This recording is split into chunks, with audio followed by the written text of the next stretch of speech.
नमस्कार दोस्तों, आज हम बात करने जा रहे हैं उस अद्भुत प्रतिमा की जो भारत की एकता, दृढ़ता और नेतृत्व की प्रतीक बन चुकी है, स्टैच्यू ऑफ यूनिटी यानी एकता की मूर्ति।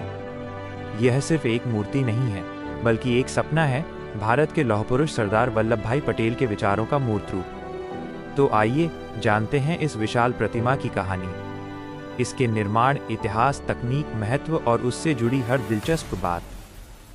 सरदार वल्लभ भाई पटेल का जन्म 31 अक्टूबर 1875 को गुजरात के नडियाद गांव में हुआ।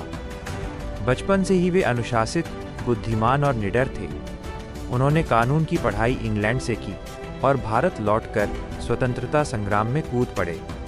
महात्मा गांधी के साथ मिलकर उन्होंने किसान आंदोलनों का नेतृत्व किया। लेकिन सरदार पटेल की सबसे बड़ी उपलब्धि रही भारत का एकीकरण।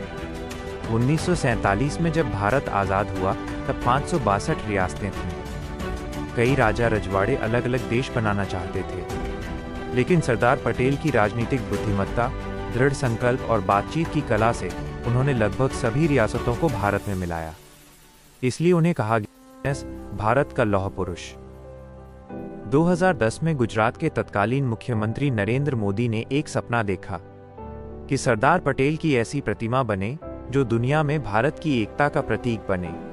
यह सिर्फ एक मूर्ति नहीं थी, बल्कि देश को ये याद दिलाने का प्रयास था कि हमारी आज़ादी और अखंडता में पटेल का योगदान कितना महान था। इस योजना का नाम रखा गया स्टैच्यू ऑफ यूनिटी यानी एकता की मूर्ति। 31 अक्टूबर 2013 को प्रधानमंत्री मोदी ने इसका शिलान्यास किया और निर्माण कार्य 2014 में आरंभ हुआ।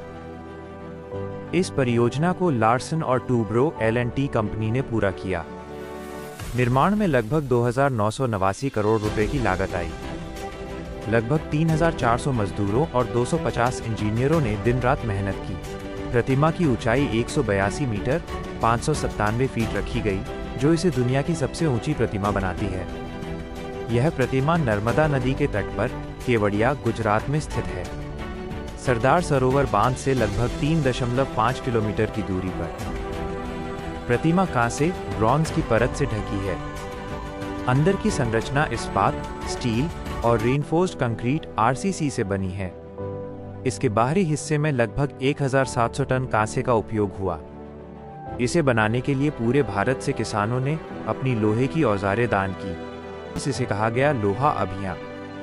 प्रतिमा 180 किलोमीटर घंटा की हवा और 6.5 तीव्रता के भूकंप को भी झेल सकती है।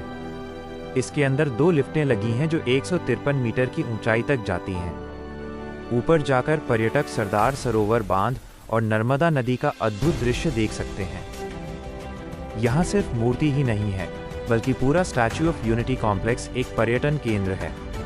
इसमें शामिल हैं सरदार पटेल संग्रहालय, museum, audio video gallery, flower of valley of flowers, laser show और light show, jungle safari park, cactus garden, Zarwani waterfall. हर साल लाखों पर्यटक यहाँ आते हैं। ये अब भारत का प्रमुख पर्यटन केंद्र बन चुका है। 31 अक्टूबर 2018 को प्रधानमंत्री नरेंद्र मोदी ने इसका उद्घाटन किया। उस दिन पूरा देश गर्व से झूम उठा। यह प्रतिमा न केवल भारत की तकनीकी क्षमता दिखाती है, बल्कि ये बताती है कि अगर संकल्प मजबूत हो तो असंभव भी संभव है। इसे देखकर हर भारतीय के मन में एक ही भावना उठती है, एक भारत श्रेष्ठ भारत। सरदार पटेल कहा करते थे, हमारा देश तभी आगे बढ़ेगा जब हम एक रहेंगे। उन्होंने कभी सत्ता या प्रसिद्धि के लिए नहीं, बल्कि देश की एकता के लिए काम किया। उनके शब्द आज भी गूंजते हैं। देश की आज़ादी को अगर सुरक्षित रखना है तो पहले हमें अपने मन से अलगाव मिटाना होगा। स्टैच्यू ऑफ यूनिटी उनके इन्हीं विचारों का सजीव रूप है। ये प्रतिमा अमेरिका की स्टैच्यू ऑफ लिबर्टी से लगभग 2 गुनी ऊंची है। अब ये दुनिया भर के लोगों के लिए यूनिटी टूरिज्म का केंद्र बन चुकी है। यूनेस्को, BBC और कई अंतर्राष्ट्रीय मीडिया ने इसे मॉडर्न इंजीनियरिंग मार्बल कहा है। ये मूर्ति हमें ये सिखाती है कि जब हम एकजुट होते हैं तो कोई ताकत हमें रोक नहीं सकती। सरदार पटेल ने जो सपना देखा था, वही आज इस प्रतिमा के रूप में चमक रहा है। ये सिर्फ एक पत्थर नहीं, बल्कि भारत की आत्मा की मूर्ति है।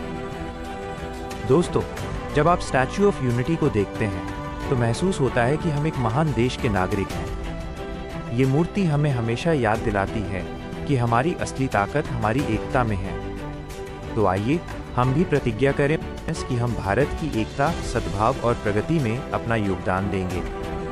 अगर वीडियो अच्छा लगा तो लाइक कर दीजिए और चैनल सब्सक्राइब कर दीजिए। जय हिंद, वंदे मातरम।